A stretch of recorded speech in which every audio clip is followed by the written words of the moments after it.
Bonjour à tous et bienvenue sur cette deuxième session de questions-réponses concernant l'administration du site CultureTech. Je suis Guillaume Favier-Nireret, responsable du projet CultureTech à l'Institut français Paris.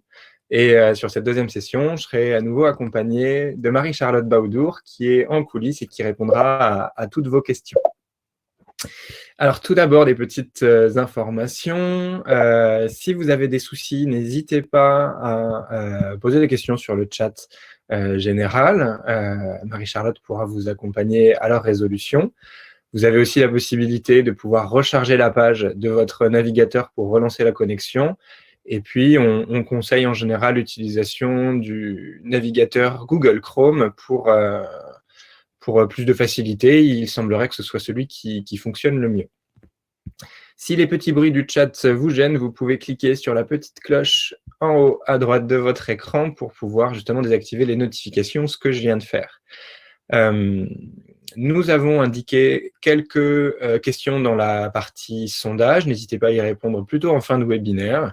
Et si vous avez des questions à poser à la fin de pour que je puisse y répondre à la fin de ce webinaire, allez-y dans la partie questions.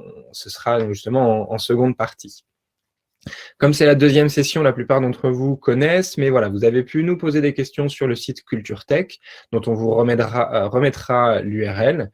Les réponses ont été, les questions ont été listées. Je vais y répondre là tout de suite après. Et s'il y a des compléments d'information sur ce que j'ai dit, n'hésitez pas à l'indiquer justement dans cet onglet questions.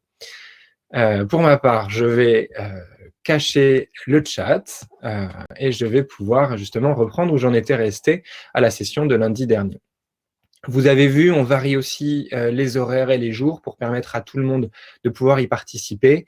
Vous le savez aussi, toutes ces sessions peuvent être revues. Elles sont sur la chaîne YouTube de la langue française, sur la chaîne de l'Institut français.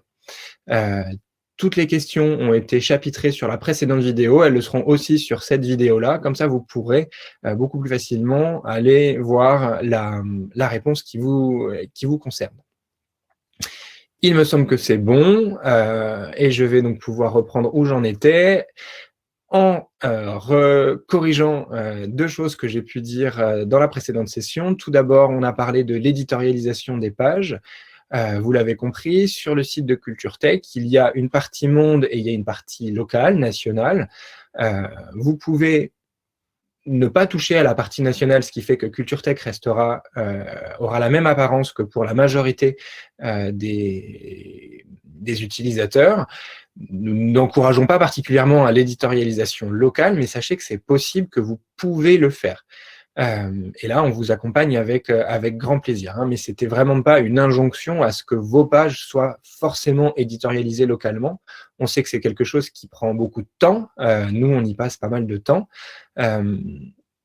Et vous avez aussi la possibilité de prendre la main sur cette éditorialisation, de faire une actualité particulière à un moment donné, et après, de remettre les pages monde. Ça, n'hésitez pas, on peut vous accompagner. Si vous avez des questions par rapport à ça, je pourrais vous le montrer justement dans une de ces sessions.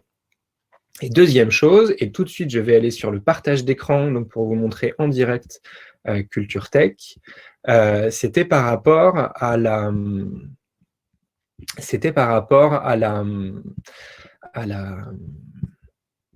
Hop là, normalement, vous voyez bien. N'hésitez pas à me dire si ce n'était pas le cas.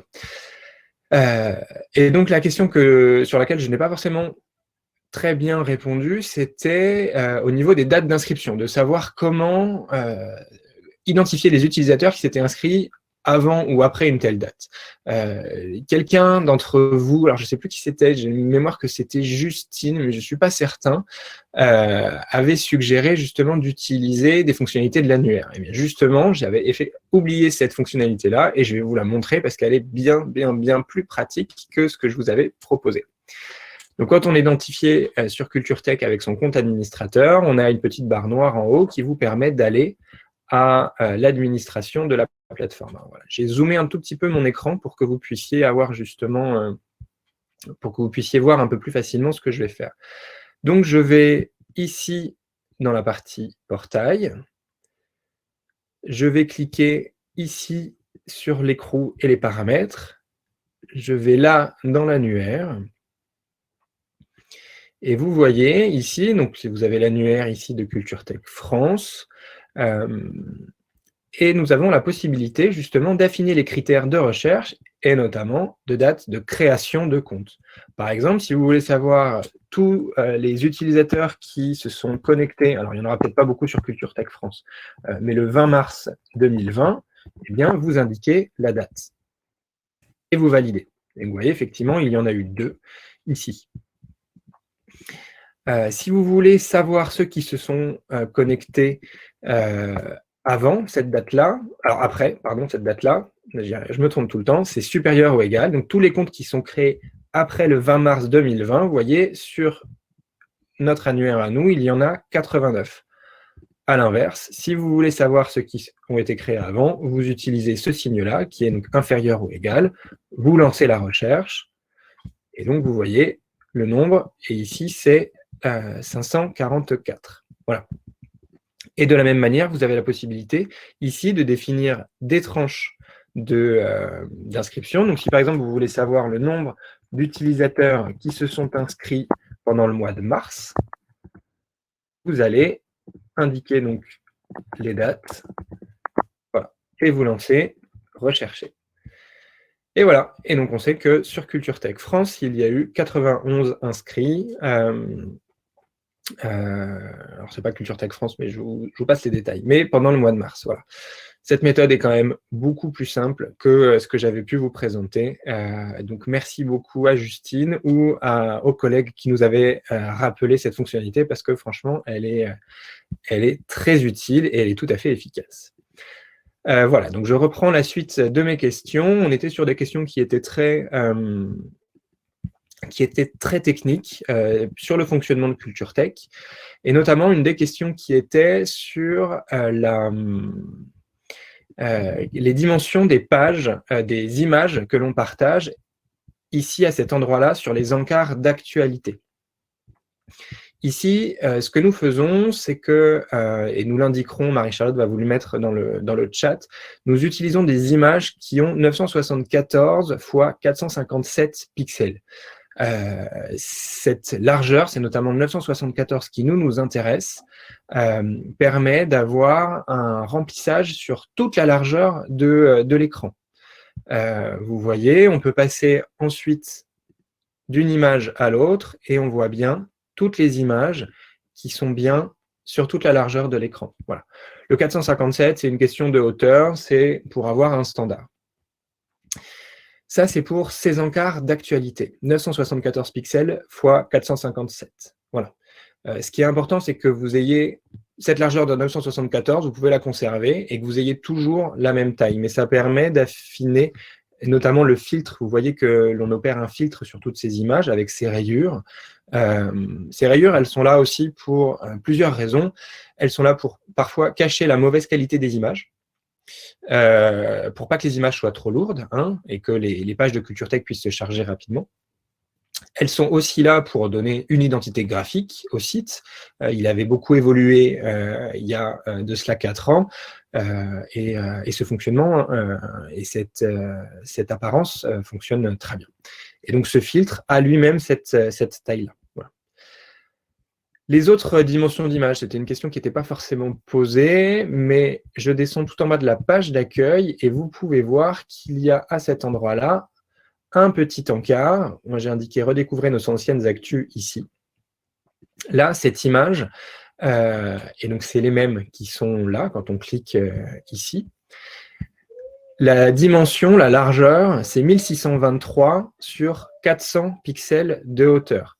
Pareil, le même principe, c'est d'être sur des formats qui sont standards, que l'on a en tête. Ils sont indiqués dans le guide administrateur. Marie-Charlotte, je vous les remets sur le chat. Et l'objectif, c'est justement de pouvoir avoir un affichage qui est uniforme, uni, pour éviter d'avoir des images qui ne sont jamais à la bonne taille, qui sont en train d'évoluer, etc., etc. Par exemple, quand je réduis la taille de l'écran, là je suis en train de réduire la taille de l'écran pour simuler par exemple une connexion sur une tablette ou sur un smartphone, vous voyez, on reste bien sur un affichage qui est uni, qui a du sens et qui est joli et agréable à regarder. Voilà. C'est l'enjeu hein, de ces tailles. Voilà. Autre petite question, alors c'est les questions que moi j'avais catégorisées comme fonctionnement. Il y avait une interrogation sur la liste exacte des magazines que nous avons dans Culture Tech. Alors, il y a deux moyens de l'avoir. Tout d'abord, c'était une question qui nous venait de Russie. Tout d'abord, quand vous êtes ici sur le moteur de recherche et que vous cliquez sur la loupe directement, vous avez la possibilité, en descendant tout en bas, de cliquer sur le nom de notre fournisseur, qui est ePress. Et voilà, un petit cadeau, ça c'est gratuit. Et vous pouvez cliquer ici sur collection et là vous aurez tous les titres de presse que nous proposons. Les Échos, l'Opinion, donc les Inrecuptibles, le numéro sur le plaisir, très intéressant, le Figaro Magazine, etc., France Football, voilà. Et ici vous les retrouverez tous.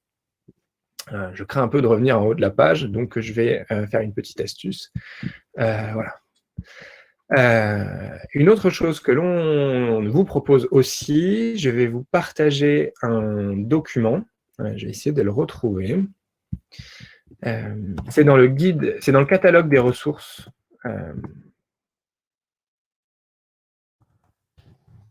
Je suis en train de chercher. Voilà.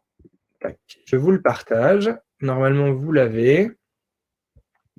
Il est là. Donc, vous voyez, on l'a mis à jour très récemment. On essaye de le faire le plus souvent possible, en tout cas en fonction des besoins. Donc ça, c'est le catalogue des ressources. Je crois que vous pouvez le télécharger et en tout cas, on vous le remettra, le lien de téléchargement dans le chat.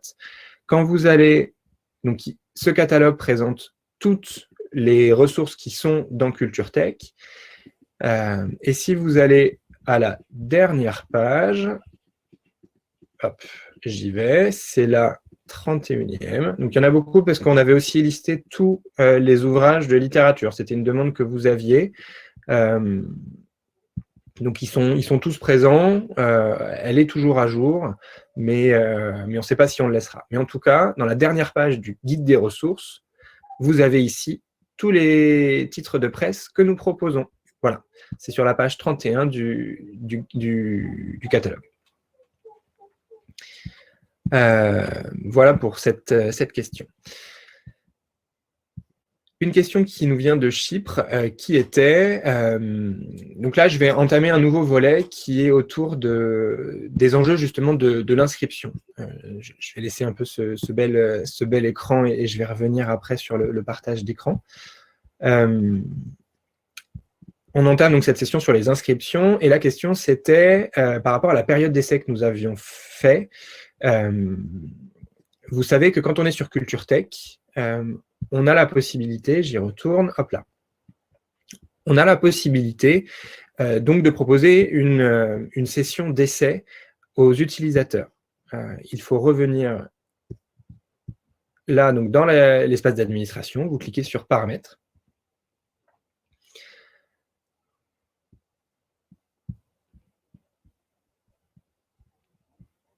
Alors non, je me suis trompé, c'est ici, dans la petite maison. Ça va être aussi les paramètres. Voilà, ici. Donc c'est dans les paramètres de la petite maison. La différence ici, c'est le portail, c'est bien toute l'interface de navigation que vous avez. Et dans la petite maison, c'est ce qui va concerner l'intégralité du site Culture Tech. On retrouve ces distinctions ici. Paramètres généraux, le portail, c'est là où on met en avant les documents. SIGB, c'est là où on catalogue des nouveaux documents sur Culture Tech, etc. Et Cloud Services, ça c'est un outil d'administration. Donc, quand vous êtes ici dans les paramètres généraux, vous avez la possibilité de définir ici, dans le champ inscription, vous avez la possibilité de définir 3 modes d'inscription. Il y a le mode automatique, le mode par un professionnel ou le mode par courrier électronique. L'objectif, c'est de savoir comment se valident les inscriptions. Le mode automatique nous permet de créer une période de prêt, une période de gratuité, de découverte de Culture Tech. En général, elle est de 3 semaines en fonction des pays. Ça permet à un utilisateur, il peut s'inscrire, il clique, hop là, je reviens sur la plateforme, il va cliquer ici sur « Je m'inscris ». Là, il arrive sur une fiche d'inscription. Alors, vous allez voir la page France où nous n'autorisons pas les inscriptions, évidemment. Mais si on va sur un autre pays, je ne sais pas, le premier qui me vient en tête, ici, là, l'utilisateur, il arrive sur la fiche d'inscription. Voilà. Quand il valide son inscription, en fonction du mode que vous avez choisi, donc si c'est automatique, il a une petite période de gratuité. Cette période, elle est par défaut de 3 semaines, mais vous pouvez la modifier. Vous pouvez nous demander de la modifier. Elle peut être de 3 jours, elle peut être de 2 semaines, d'1 mois. On ne préconise pas forcément plus pour la découverte, ça suffit.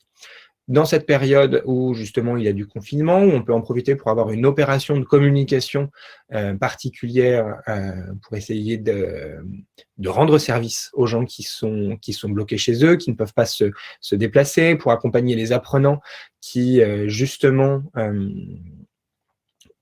se sont convertis à l'enseignement en ligne, eh bien, on a la possibilité justement de permettre des accès un peu plus larges. Voilà. Donc ça, on peut en discuter. Nous, on avait donc créé cette offre spéciale Culture Tech pour tous les utilisateurs qui s'inscrivaient entre le 23 mars et le 15 avril. Voilà. Vous pouvez faire la même chose. Donc, automatique, il y a un accès gratuit qui est automatiquement validé et le compte de l'utilisateur va tomber dans l'annuaire général. Quand vous sélectionnez par un professionnel, là, c'est vous. Il doit y avoir une action humaine qui doit valider le compte. Ça peut être là aussi une période de gratuité ou ça peut 2 semaines, 3 semaines, mais ça peut être aussi éventuellement une période qui est beaucoup plus longue parce que vous ne validez que les comptes qui sont véritablement inscrits dans vos médiathèques, que des comptes d'apprenants, à vous de voir. L'avantage de ce mode de fonctionnement par un professionnel, c'est qu'il vous permet d'avoir une vision très précise sur qui est rentré dans votre annuaire quel jour. Et donc, vous pouvez avoir toute une procédure justement de validation de ces inscriptions, mais aussi de relance, pour qu'à la fin de cette période d'essai, vous puissiez renvoyer un mail aux utilisateurs en disant « mais voilà, vous avez pu expérimenter le projet Culture Tech, qu'en pensez-vous? Souhaitez-vous prolonger votre inscription ?»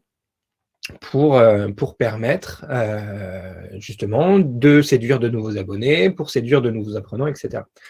Donc, si vous choisissez, en fonction de la méthode d'inscription que vous choisissez, vous avez des messages à justement paramétrer. La page France, c'est pas la plus jolie parce qu'elle ne sert à rien, en fait. Donc, aujourd'hui, vous avez que des messages par défaut qui s'affichent, sans logo, sans rien. Mais voilà, aujourd'hui, on constate que ces pages, que ces messages sont un petit peu délaissés. Et ça vaut le coup que vous y passiez un petit peu en revue pour justement les rendre un peu plus chaleureux, y mettre vos contacts aussi pour qu'on puisse justement, pour que les utilisateurs puissent facilement vous retrouver. Donc, je vous remets là où c'est ici, vous cliquez sur la petite maison, puis ensuite ici sur le petit écrou paramètres, et dans paramètres, vous descendez et ce sera dans le champ inscription. Voilà. Il y a plein de petites fonctionnalités qui sont vraiment très intéressantes. Autoriser l'utilisation de la même adresse mail pour plusieurs comptes, par exemple, etc. Autoriser les réinscriptions, etc., etc. Il y a plein de petites fonctionnalités, ça vaut le coup d'aller voir. Et ça, les paramètres, donc n'hésitez pas à nous recontacter aussi pour pouvoir les affiner. Il y avait une question aussi sur les rôles. Donc là, c'est plutôt sur les rôles administrateurs. Donc là, je reviens. Dans l'annuaire, donc moi je me suis créé un petit raccourci qui me permet d'atteindre l'annuaire très facilement. Par exemple, on va prendre ce compte-là, alors ça c'est le compte du président de l'Institut français. On peut donc gérer les rôles de l'utilisateur. Quand vous êtes administrateur de votre plateforme pays, vous avez ces fonctionnalités-là. Gérer les rôles de l'administrateur. Alors il y en a beaucoup. Si vous voulez leur donner un rôle qui est équivalent au vôtre, vous restez dans cette partie commun et vous cliquez sur administrateur. La personne aura la totalité des paramètres, des fonctionnalités que vous avez. C'est ce que nous, on appelle les administrateurs pays. Vous avez la possibilité de sélectionner le rôle opérateur de compte. Là, ça aura la possibilité de cantonner le compte administrateur a l'accès à l'annuaire exclusivement. Un administrateur pourra inscrire, modifier des coordonnées de compte ou de supprimer éventuellement des comptes, de les prolonger aussi. Voilà, ça permet de sanctuariser un petit peu un certain nombre de fonctionnalités et sans avoir la possibilité d'offrir le fait de supprimer des pages, le fait d'en modifier, qu'est-ce qu'il peut y avoir d'autre, de créer des sélections, etc. Si vous avez par exemple des collègues qui s'occupent de l'inscription des cours, qui sont à l'accueil de vos établissements, eh bien vous pouvez les cantonner à ce rôle d'opérateur de compte. Voilà. Pour les autres rôles, en vérité, on ne les utilise pas vraiment, donc vous avez la possibilité de les laisser. On peut rentrer un tout petit peu dans le détail, éventuellement quand vous êtes sur Portail, où là, vous avez la possibilité de définir des administrateurs qui vont avoir telle ou telle fonctionnalité, fonction, je dirais. Ici, c'est plutôt dans la partie contribution qui va s'agir, donc administrer, consulter, gérer les pages. Vous voyez, il y a la définition qui sont, il y a les définitions qui sont proposées. Donc là, ça va concerner les avis, les tags et les sélections.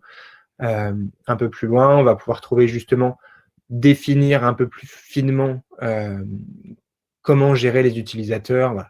On ne veut pas rentrer dans le détail, ce n'est pas forcément indispensable. Ce que nous, on vous encourage, c'est de donner soit le rôle opérateur de compte, soit le rôle administrateur. Voilà. Je pense que ça suffit amplement. Nouvelle question. Est-il possible de prolonger l'offre spéciale jusqu'au jour d'ouverture de nos espaces, qui est différent selon les pays, selon les villes? Ça, c'est une question qui nous vient du Maroc. Effectivement, donc comme je l'ai dit, nous avons lancé une opération spéciale entre le 23 mars et le 15 avril. On voulait cette opération, on voulait qu'elle soit monde pour être déjà tout d'abord très réactif, pour vous accompagner dans cette période, et parce que vous aviez probablement d'autres choses à faire que de gérer les inscriptions à Culture Tech, donc on voulait vous faciliter la tâche. Aujourd'hui, en fonction effectivement des périodes de confinement, de déconfinement, on parle de deuxième vague, etc., vous avez toute la latitude possible pour justement mener à bien ces opérations. Pensez à bien nous informer. Ça a été le cas de la Tunisie. Je remercie Yacine, je ne sais pas s'il est là. Ça a été le cas de la Tunisie. Qui nous a prévenus parce qu'effectivement, ils voulaient prolonger cette période d'inscription jusqu'à la fin du mois de juin. C'est effectivement très important parce que nous, ça nous permet d'avoir de la visibilité sur la fréquentation de Culture Tech. On a pu opérer une requalification du serveur, on l'a démultiplié pour qu'il soit vraiment plus réactif. Là, depuis 3 semaines, Culture Tech marche vraiment mieux. Dites-nous si vous l'avez constaté ou pas. En tout cas, nous, ça a été le cas. On sait que Julie en Espagne aussi, elle nous l'a dit à plusieurs reprises et voilà, ça nous a tous soulagés. Donc n'hésitez pas à nous tenir au courant, un mail pour nous dire voilà, on va faire ça, etc. Voilà. Ce n'est pas pour vous surveiller, c'est bien pour être informé et pour une administration parfaite du site. Voilà. Mais oui, vous pouvez réutiliser les supports de communication, n'hésitez pas à en créer des nouveaux. Pareil, faites-nous suivre, on est preneur de toutes ces informations et comme ça, on peut relayer auprès des autres collègues. Nouvelle question du Maroc qui était qu'il y a des enseignants de français qui souhaitent ouvrir des accès Culture Tech à leurs apprenants. Alors ça, c'est tout à fait possible. Ça dépend vraiment de la politique que vous avez mis en œuvre. Je vais peut-être fermer la capture d'écran, comme ça vous allez pouvoir me revoir. Hop là. Voilà.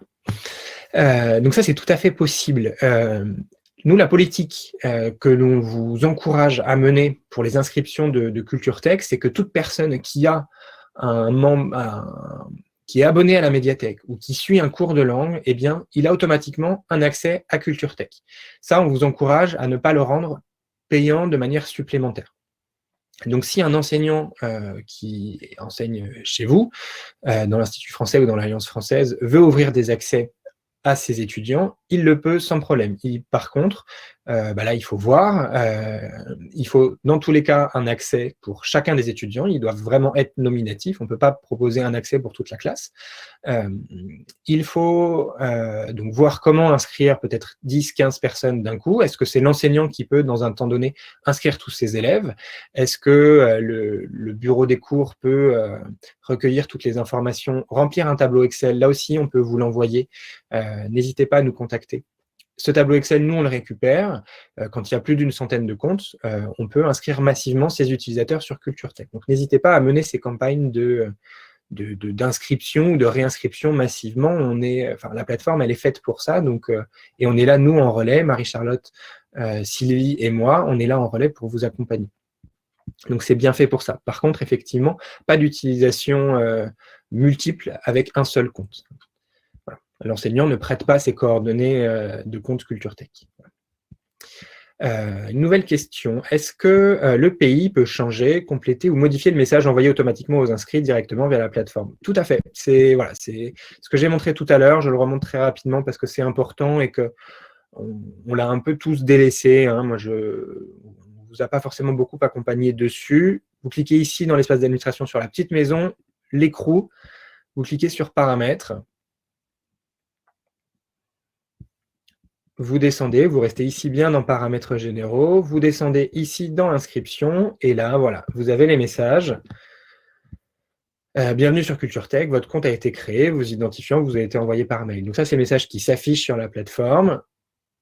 Vous avez la possibilité de paramétrer le message qui est envoyé par mail, justement, pour pouvoir rappeler à l'utilisateur son identifiant, éventuellement son mot de passe, et éventuellement de pouvoir rajouter des logos.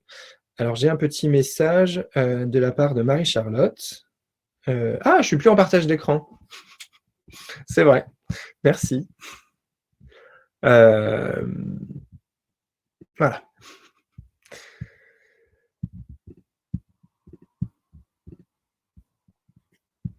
Hop là, je repars. Donc, je reviens là où j'en étais, puisque je suis passé très vite. Merci beaucoup.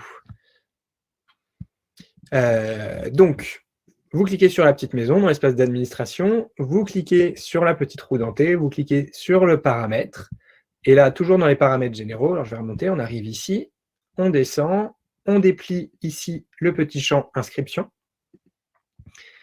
Voilà. Et voilà, ici, il y a les messages, et donc vous pouvez modifier les informations, vous pouvez rajouter des logos, des liens, etc. etc. Voilà. Donc n'hésitez pas à le faire, c'est vraiment important parce que ça donne beaucoup plus de chaleur. On parle beaucoup d'expérience utilisateur, là, très clairement, on est là-dedans. Donc on va essayer de voir, c'est peut-être quelque chose qu'il faut qu'on se note, c'est d'essayer de redéfinir un message type et qu'on vous le fournisse, éventuellement celui qui aura des logos, celui qui aura des liens cliquables. Voilà. Nouvelle question. Comment savoir si la personne ne s'inscrit pas de nouveau pour tester, parce qu'on ne voit pas l'historique de l'inscrit. Effectivement, on ne peut pas savoir si l'utilisateur s'est véritablement connecté ou pas. Alors, on le peut, en fait, si je vous dis une bêtise, si on retourne dans l'annuaire, on ne peut pas savoir ce qu'il fait, mais on peut désormais voir, mais je ne sais pas si c'est très fiable, mais vous avez ici, quand vous êtes dans l'annuaire, vous avez une facette sur la gauche, la dernière connexion. Et donc, vous pouvez voir si les utilisateurs ont bien réussi à se connecter dans une période donnée. Voilà. Sachant que je ne sais pas si c'est très fiable, parce que typiquement, donc CultureTech France, alors après, c'est peut-être une particularité, puisque nous, on y inclut des partenariats. Quand on regarde ici, dans les utilisateurs qui ne se sont jamais connectés, ici, ce sont des liens. Vous voyez, vous connaissez AppleLearn, c'est un service, donc c'est un de nos partenaires. C'est une opération qu'on a mis en place avec les instituts français du Luxembourg et les alliances françaises de Belgique. Et donc, tout cela, si leur compte a été créé, c'est bien qu'ils se sont connectés. Donc, ce qui fait que cette information, elle est vraiment à prendre avec des pincettes. Mais vous avez la possibilité de savoir qui s'est connecté. Voilà. Ce jour, vous verrez normalement sur CultureTech que c'est le compte Admin Institut, donc c'est le compte que nous gérons avec Marie-Charlotte. Voilà. Donc, faites quelques tests pour voir si ça fonctionne ou si ça ne fonctionne pas dans vos différents pays. Mais on ne surveille pas ce que font les activités des usagers. Hein. Donc, on ne peut pas savoir. Voilà. Nouvelle question. Souvent, les inscrits ne reçoivent pas le message automatique de la réinscription de CultureTech ou ne reçoivent pas des nouveaux codes quand on change le mot de passe. Ça peut arriver, en effet, surtout si, on peut le voir ici, surtout si l'adresse mail n'est pas renseignée ou si elle est mal renseignée. Par exemple, si je change le mot de passe du compte administrateur institut, il y a bien l'information qui sera envoyée à cette adresse mail, donc c'est la nôtre, pour dire que le mot de passe a été changé. Voilà.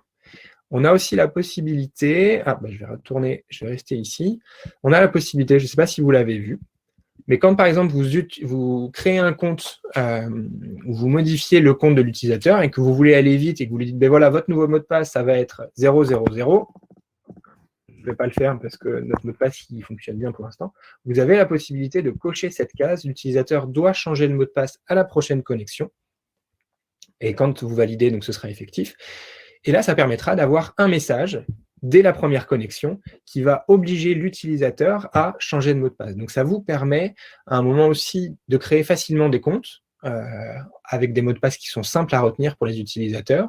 Vous donnez ces mots de passe-là, et l'utilisateur, à sa première connexion, il se réapproprie et il se sécurise son compte à lui. Voilà. Et s'il n'a pas renseigné son adresse mail, effectivement, si elle est mal renseignée, il peut ne pas recevoir de message. Mais le paramétrage est fait, quand le mot de passe est changé, l'utilisateur, il est bien informé. Voilà. Nouvelle question. Existe-t-il sur CultureTech, existe-t-il la possibilité de proposer CultureTech sans la médiathèque ou sans passer par l'inscription de la médiathèque? Donc, comme je l'ai dit, CultureTech est fait pour les usagers des instituts français et des alliances françaises, exclusivement. Pour être membre de ces établissements, soit on est membre de la médiathèque, soit on est inscrit au cours de langue. Donc ça, c'est déjà une deuxième possibilité. Quand on est inscrit au cours de langue, on peut avoir un accès à CultureTech. Et la troisième chose, c'est éventuellement des partenariats. Il peut y avoir des partenariats entre entre un établissement scolaire et l'Institut français ou l'Alliance française. On a des modèles de conventions de partenariat. N'hésitez pas à nous les demander, et puis on peut vous accompagner. Ces partenariats vous permettent de donner un abonnement à 10, 20, 100, 200, 1000 personnes qui fréquentent justement l'établissement partenaire, un établissement culturel, un établissement scolaire. De cette manière, on peut avoir son compte CultureTech. Par contre, ça suppose effectivement, par le biais de ces partenariats, que l'établissement soit bien devenu membre de l'Institut français ou de l'Alliance française. Voilà, c'est un des autres moyens pour avoir un accès à CultureTech. Je reparlerai soit à la fin de la session, soit dans une prochaine session. Il sera prévu de pouvoir avoir des comptes CultureTech sans forcément s'inscrire dans les médiathèques ou sans être forcément un apprenant de cours de langue. C'est une possibilité que l'on fera. Ces abonnements, par contre, seront payants. Ils seront plus coûteux que ce qu'il convient de payer quand on est abonné à la médiathèque, par exemple. Et une partie de ces sommes sera évidemment reversée aux instituts français, aux alliances françaises. Voilà. Nouvelle question, peut-on s'inscrire juste à CultureTech et donc sans forcément être inscrit dans une médiathèque ou dans un cours de langue? Aujourd'hui, non. Bientôt, ce sera le cas, bientôt en 2021, plutôt septembre 2021, ce sera le cas, mais pas avant. L'objectif, c'est vraiment de pouvoir mettre en avant les actions des instituts français, des alliances françaises, et de mettre en avant l'ensemble des services. Les cours de langue, la médiathèque et toute la programmation culturelle aussi, puisque que ce soit les projections de cinéma ou bien la diffusion, la représentation de concerts, de spectacles vivants, tout ça, l'objectif, c'est de pouvoir justement communiquer sur toutes ces opérations. On est bien sur un enjeu qui est tout à fait transversal au niveau de chacun des établissements, que ce soit des centres culturels ou des centres de langue. Voilà.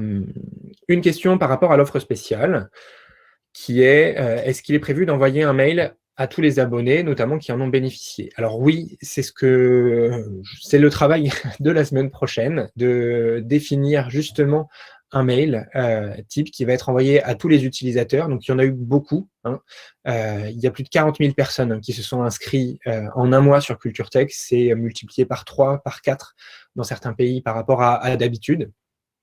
Donc oui, tous ces nouveaux utilisateurs qui se sont inscrits peut-être complètement sans nous connaître, nous allons pouvoir nous adresser à eux pour justement reparler des différents services des instituts français, des alliances françaises. Donc on va refaire un mail type, mais on va les rediriger vers vous. C'est bien prévu, voilà, pour qu'ils puissent prolonger leurs inscriptions. il y avait une question, voilà, donc là j'ai terminé justement dans la partie inscription. Il y avait une question sur, une question un peu générale sur quand l'on présente Culture Tech, quelles sont les choses les plus importantes, les plus utiles à faire remonter, soit dans une vidéo tutoriel, soit dans le cadre d'une présentation en direct.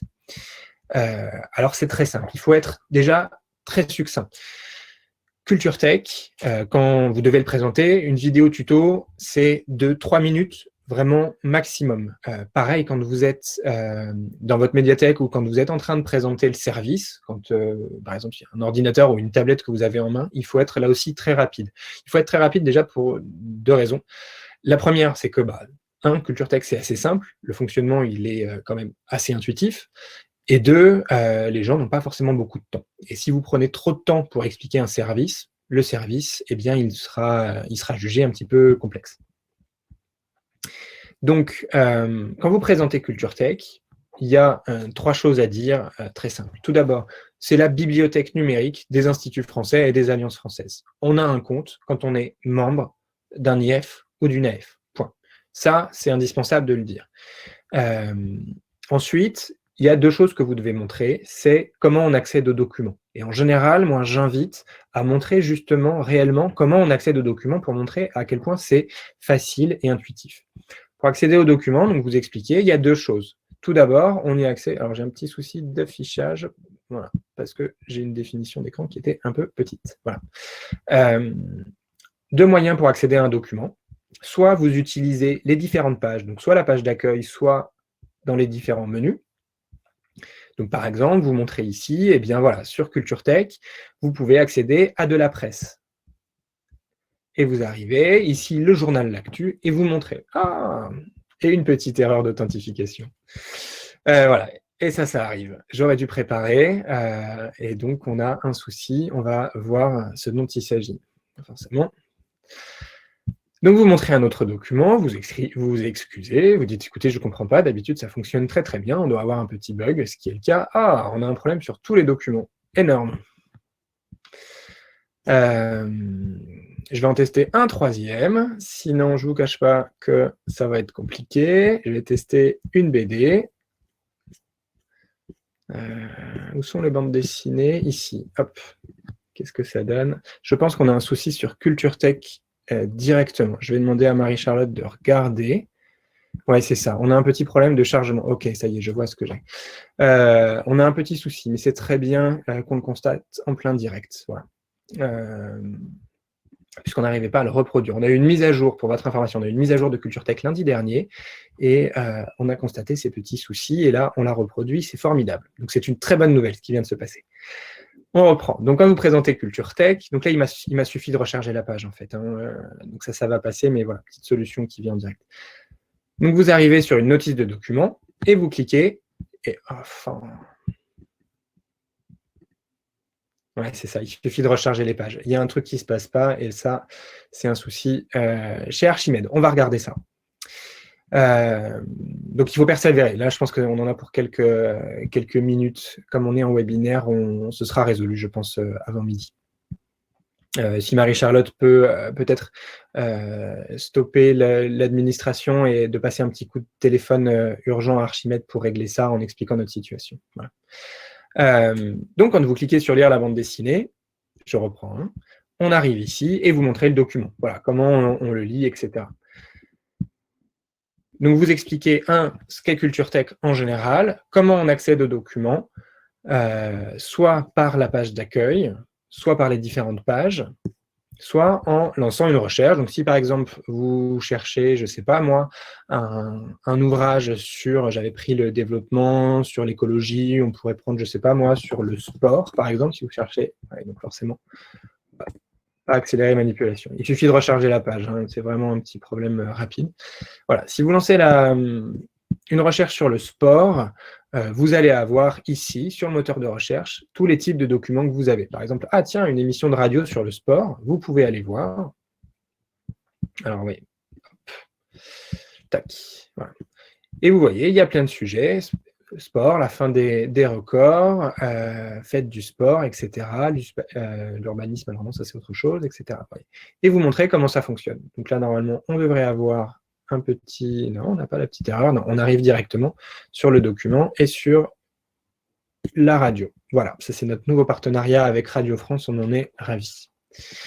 Donc voici comment ça fonctionne. Et franchement, vous n'allez pas plus loin. Vous montrez qu'il y a enfin ici les coordonnées du compte, où ils pourront changer, ils pourront mettre des choses dans leur panier pour pouvoir justement les consulter plus tard, pouvoir s'en rappeler, etc. Et vous n'allez pas plus loin, décidément. Hop là. Voilà.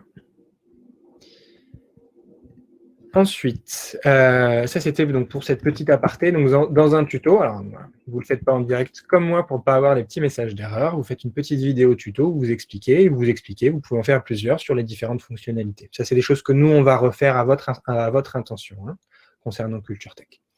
Voilà. Et là j'ai un certain nombre de questions concernant les droits et les droits des documents. Donc là, je vais repasser en plein écran et je vais essayer d'y penser, si je retourne sur la plateforme, de bien penser à mettre mon partage d'écran. Alors, il y avait une question il y en avait plusieurs qui ont été posées, hein, notamment de la Colombie. Sommes-nous autorisés à diffuser via une vidéo Facebook, Zoom ou Skype ou ce que vous voulez, pour une heure de compte en ligne, par exemple, les albums Culture Tech? Alors, on en a parlé à plusieurs reprises, et c'était Léna Keravec de l'Institut français d'Hanoï qui nous avait partagé ça sur la liste EBIBDoc. Je vais vous le partager tout de suite. C'est un article sur justement la gestion des droits. En direct, si ce n'est pas enregistré, vous pouvez le faire puisque c'est dans le cadre d'une animation. Toujours le même principe, en fonction de l'audience que vous avez, si c'est plusieurs dizaines, plusieurs centaines de personnes, là, vous avez effectivement des questions de droit. Donc, attention à ne pas en abuser. Si c'est une dizaine, une vingtaine, trentaine de personnes maximum, vous pouvez faire ces diffusions en direct. Si celles-ci, elles sont enregistrées et elles peuvent être rediffusées, là, il faut que vous voyiez avec l'éditeur, avec l'auteur, pour lui demander son autorisation. Déjà, ça peut les intéresser d'être informés que leur ouvrage, il est lu dans tel pays, dans telle ville. Et puis, pour des questions de droit, vous ne pouvez pas reproduire tout ou une partie d'une œuvre en direct et la mettre à disposition de manière intégrale et ad vitam aeternam. Donc, par rapport à ça, soyez prudents, puisque c'est aussi du bon usage et du respect des droits d'auteur, donc c'est important. Voilà. Une question qui était, je voudrais savoir si on peut acquérir des livres ou des romans de littérature. Alors, comme c'est une question qui vient d'Égypte, c'était de littérature égyptienne, notamment, typiquement, dans le cadre d'Actes Sud. Alors, c'est des choses que l'on peut faire. Aujourd'hui, la politique documentaire sur Culture Tech, elle est plutôt simple. Elle est concentrée sur tous les ouvrages écrits, sur toutes les créations faites nativement en français, ou éventuellement de créateurs français. Typiquement pour la musique, on va pouvoir mettre en avant des auteurs qui sont francophones mais qui ne chantent pas forcément en français. Voilà. Dans le cas de la littérature, aujourd'hui, notre politique documentaire, elle est stricte. C'est la question de la francophonie. L'ouvrage doit être nativement francophone. Aujourd'hui, on se limite et on se cantonne à ça, puisque c'est, en gros, c'est ce que l'on peut se permettre budgétairement. N'hésitez pas, vous, à éventuellement nous passer des commandes. On en a parlé dans un webinaire. Nous pouvons, à une échelle un peu importante, il faut au moins une dizaine d'ouvrages, commander des ouvrages pour vous et les intégrer sur la plateforme pour que vous puissiez les mettre en avant à vos publics. Par rapport à ça, normalement, Culture Tech devrait évoluer. On va s'ouvrir à une francophonie beaucoup plus large. On veut laisser aussi beaucoup plus de place à toutes les œuvres qui sont traduites. Qu'elles soient traduites éventuellement vers le français, ou bien qu'elles soient traduites éventuellement d'une autre langue. Moi, je n'y vois absolument pas d'intérêt. Aujourd'hui, on a dû se cantonner à ça pour permettre aux au projet Culture Tech de vivre et d'avoir une ligne directrice, une ligne éditoriale qui soit claire. Mais n'hésitez pas à nous contacter, à nous faire des suggestions pour pouvoir justement acquérir ces autres ouvrages. Et puis parfois, typiquement, si c'est de la littérature égyptienne qui est traduite en français, comme ce sera plutôt une volonté égyptienne, c'est plutôt vous qui supporterez les coûts. Voilà. Après, il faut savoir qu'aujourd'hui, dans notre mode de fonctionnement, on n'a pas tous les éditeurs non plus, ce qui fait qu'on peut avoir des interrogations, ça peut ne pas être dans nos canaux habituels. Par contre, n'hésitez pas à contacter les éditeurs et une fois que les discussions se sont faites, à nous mettre en copie s'ils en sont d'accord, et on peut rentrer dans un processus où on peut nous intégrer leurs ouvrages dans Culture Tech et dans un environnement tout à fait sécurisé. Par contre, le fonctionnement sera qu'on ne pourra pas les prêter, ils seront simplement consultables en ligne, en streaming. Voilà. Mais ça, on en reparle, n'hésitez pas à nous contacter. Voilà. Et là, je vois que j'ai débordé un peu parce que je voulais que le webinaire dure 45 minutes. Donc moi, j'ai parlé pendant 45 minutes, donc je vais aller voir les questions pour éventuellement y répondre. Et donc, il y aura d'ores et déjà une nouvelle session puisqu'il me reste une quinzaine de questions. Donc, il y aura une nouvelle session mardi prochain à 16 h. N'hésitez pas à revenir sur le même lien d'inscription pour pouvoir vous inscrire. Voilà. Et on vous partagera justement le lien d'inscription dans le chat. Donc, moi, je vais aller voir les questions, voir celles qui sont sur les demandes de précision. Voilà. Alors,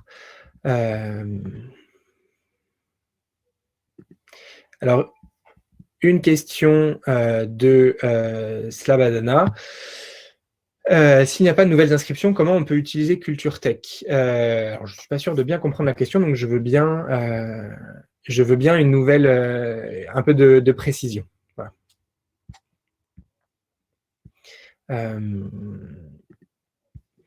Pourriez-vous dire quelle est la durée du livre? Ça, c'est une question de Pallavi.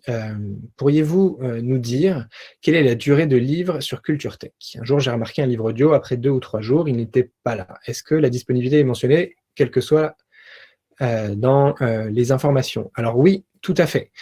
Les livres, on peut les emprunter pendant 30 jours. Il y a les livres que l'on peut emprunter, il y a les livres en streaming. Les livres et les livres audio, on peut les emprunter pendant 30 jours. On a découvert un petit bug sur les livres audio, mais qui est récent parce qu'on a eu des remontées depuis le début de la semaine ou fin de semaine dernière, où effectivement, on ne pouvait pas revenir sur le livre audio. Là aussi, on va le voir, on va voir d'où vient le problème. Mais normalement, vous avez bien votre prêt, il est actif pendant 30 jours et vous pouvez y revenir quand vous voulez. Pendant ces 30 jours, ce livre, cet exemplaire est à vous.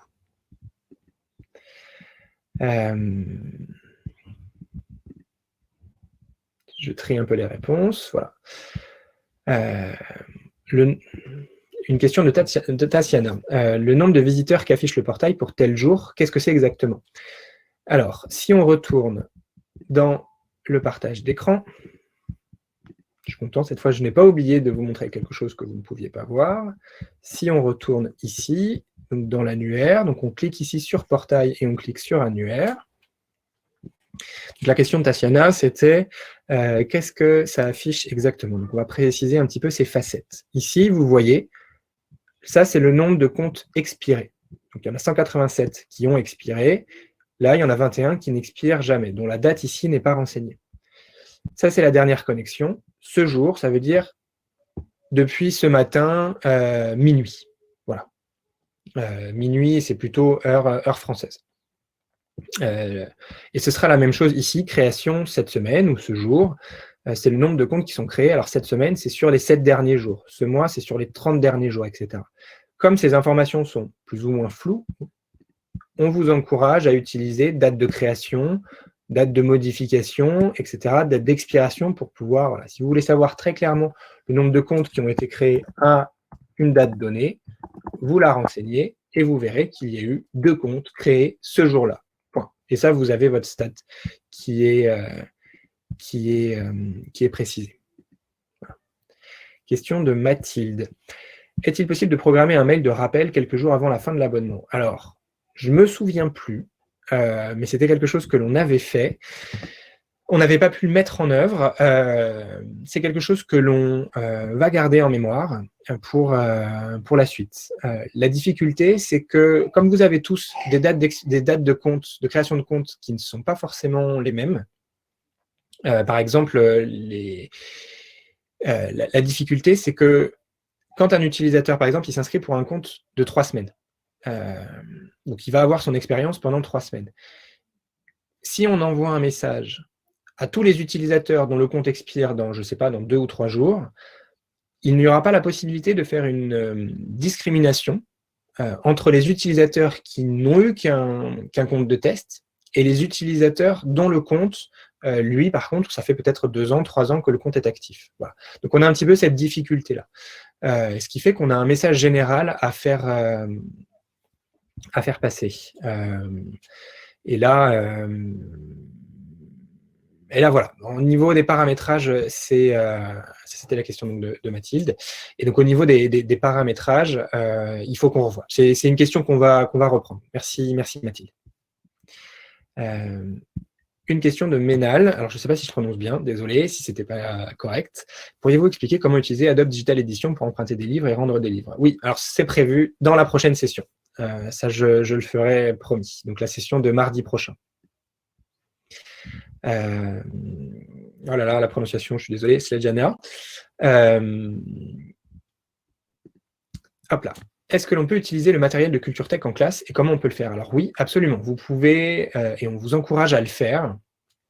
Alors, de 3 manières possibles. Dans le temps béni où on pouvait être plusieurs par classe et on n'était pas tous confinés chez nous, donc si vous avez cette chance de pouvoir voir des gens en vrai, profitez-en.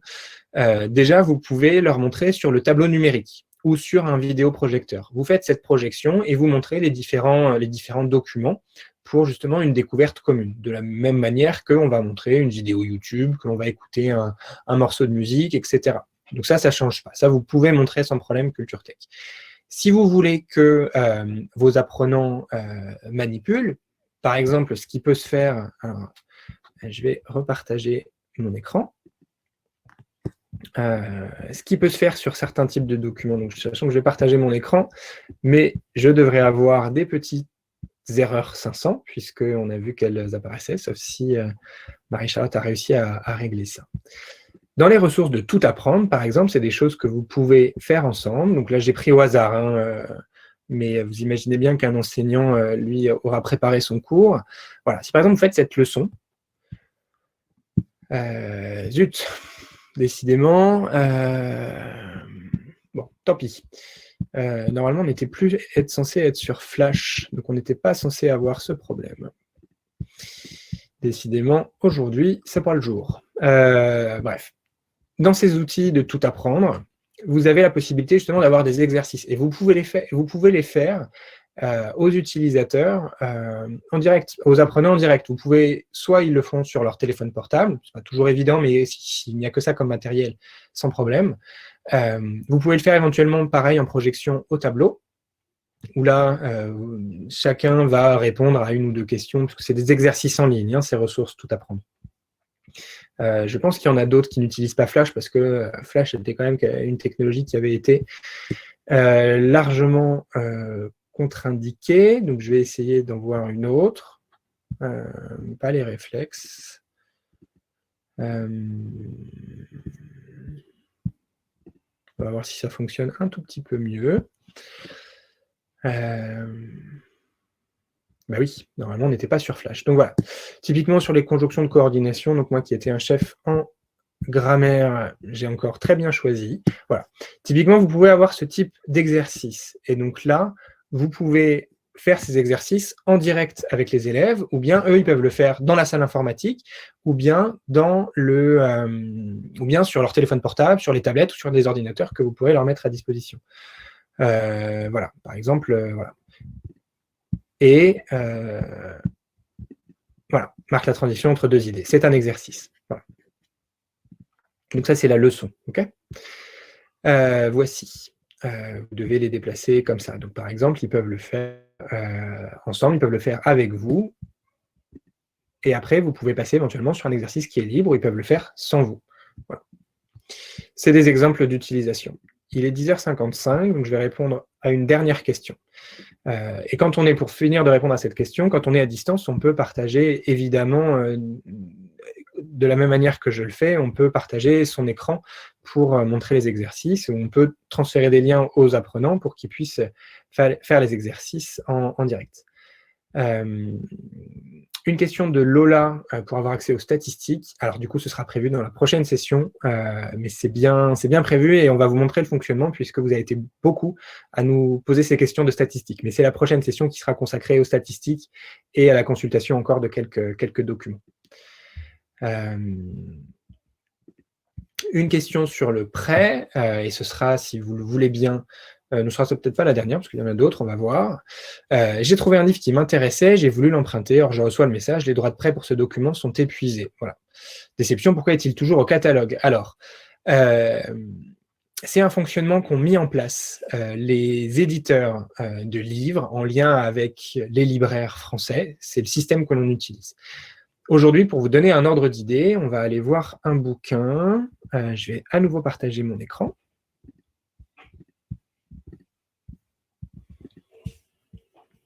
Donc, si par exemple on cherche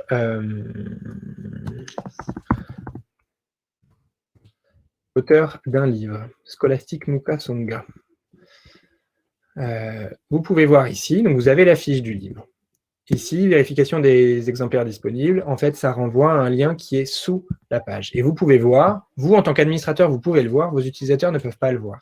Et en gros, voilà comment ça fonctionne. Quand nous, on acquiert les droits d'un livre, on acquiert 5 livres à emprunter simultanément pour 30 prêts possibles. Et donc, ce qu'il est possible, et c'est pour ça que le livre va rester au catalogue, c'est que si aujourd'hui, il y a 4 personnes qui le lisent d'un seul coup, en plus, là, il y en a probablement une déjà.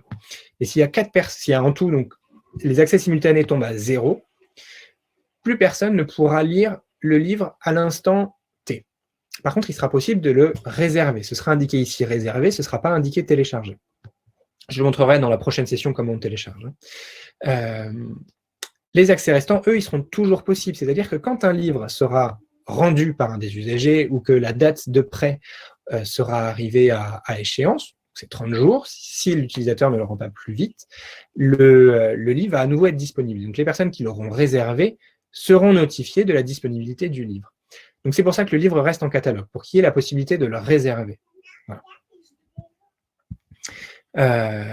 Et en général, les livres dont il ne reste plus d'accès du tout, ils disparaissent. Voilà. Mais tant qu'il en reste un, il est toujours visible. Voilà. Je reviens ici, j'ai terminé de répondre. Une question sur la possibilité de rendre un livre emprunté plus tôt. Oui, j'en parlerai justement la prochaine session, mardi prochain, 16h. Et donc, il est 10h58. Notre webinaire aura duré 1 heure. Je répondrai aux questions par écrit là, donc restez connectés si vous avez posé des questions. Voilà. Je vous remercie beaucoup. J'espère que ça vous a plu. N'hésitez pas à répondre aux questions qui sont sur le sondage. Ça nous permet de mieux vous connaître et de mieux savoir ce dont vous avez besoin. Voir si on reproduit encore ce type de session. Aujourd'hui, on en a fait 2 cette semaine, on en fait encore une la semaine prochaine. Les prochaines, on les espacera et puis voilà, on réfléchit à d'autres formats. Donc, n'hésitez pas à préciser, ce serait formidable. Je vous partage tout de suite le lien d'accès, d'inscription à la nouvelle session du webinaire pour que vous puissiez justement vous inscrire dès maintenant. Comme ça, vous serez notifié de la nouvelle session, des disponibilités du replay, et donc, comme pour celui-ci, sur la chaîne YouTube dont je vais vous repartager le lien, si ça n'avait pas été fait, vous allez pouvoir les revoir, et donc je vais chapitrer cette petite session pour que vous puissiez arriver directement aux réponses sur lesquelles vous voulez revenir, ou sur des questions que vous souhaitez, que vous n'avez pas forcément entendues. Voilà. Je vais partager ça tout de suite. Je vais chercher la page YouTube de l'Institut français et je partagerai ça dans le chat. Je vous souhaite une très bonne journée, une très bonne fin de semaine, une bonne fête du travail demain, puisque je crois que c'est un des jours fériés qu'on a le plus en commun. Portez-vous bien, prenez bien soin de vous. C'est important, puisque toute cette séquence n'est pas terminée. Voilà. Je vous souhaite une très bonne journée. Au revoir et à bientôt.